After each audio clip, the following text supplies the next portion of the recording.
yung panawagan na, ito, diretso ulit. Yung panawagan na tanggalin si skill level ng sekretary. Hindi siya lubos na ganap eh. Pwede paltan lang man ulit yan eh.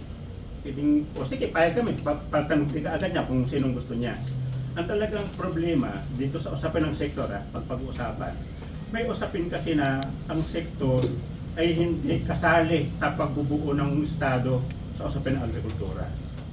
Ang nag-uusap lagi sa usapin ng agrikultura, kung sino yung mga siyentipiko, sino humahawak ng batas, sino humahawak ng puhunan, sino humahawak ng negosyo, sila nag-uusap-usap. Pero mismong itong nagbubuo ng lakas paggawa para lumitaw ang agrikultura sa Pilipinas, sa simula hindi kasali. Yun yung una.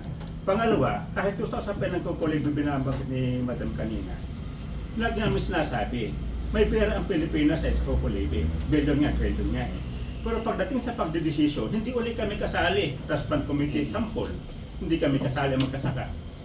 Gobyerno lang, natatlo ayon siya ng gobyerno nandun. Hindi ulit kami kasali. Pangatlo, sa usapin ng political, papalahokin kami, pero napaka-minority. Halimbawa, sa usapin ng decision, ako naging sector representative ako ng 10 taon.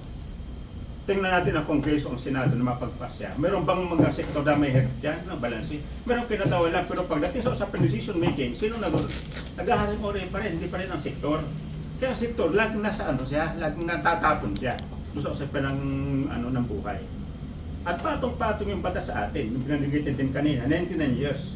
Pero meron tayong land lease act, 75 years. Pinatungan pa ng 99 years. Then ang aabutin doon ang mga magkasaka, di wala na. Reclamation area na kanilang itinapon na sa mga negosyante, sa mga may isda na mga dayuhan, wala na mahirap. Yung mining act of 1995, itinapon na sa mga dayuhan. Ano wala dito, nagdidisenyo nito ay mga Pilipino na leader natin. Pag kami tumutol, ang tingin sa amin, kontrabida pa, komunista pa. Yun yung talaga nangyari. Yun yung nangyayari sa ekonomiya natin. At ang panghuli, yung buong sistema ng Estado na binabanggit natin kanina, lumampas na sa kanyang sariling baluarte. Nakikialam na kahit usapin pambansa. Ang pagkialam nila, papasokin yung mga doso sa atin. Itapon kami yung mga mangingisda, itapon kami yung mga magkasaka sa usapin ng panganabang ng gobyerno. Hindi nga binibigay sa amin eh. Yun ang problema ni Marcos eh. Kahit nung nakaraang mga Pangulo, lalo na panahon ni Pangulong Marcos, yung matanda, na buong pakete na ibinigay, yung disenyo, hindi sa mga porsa ng agrikultura, kundi doon sa mga kanegosyo, ang krone ba yun, mga kakrone niya, kanegosyo niya, doon ibinigay, hindi kami lagi kasali. Kaya tingin ko, kahit itong sunang ito, at papalit ng Pangulo, kung hindi mababago ang struktur ng ekonomiya sa agrikultura, na hindi kasali ang sektor, wala pa rin mangyayari. Mananatili pa rin. Mananatili pa rin yan.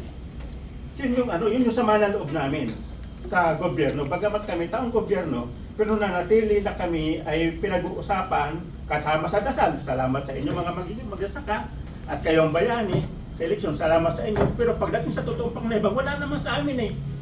Nasa kanila eh.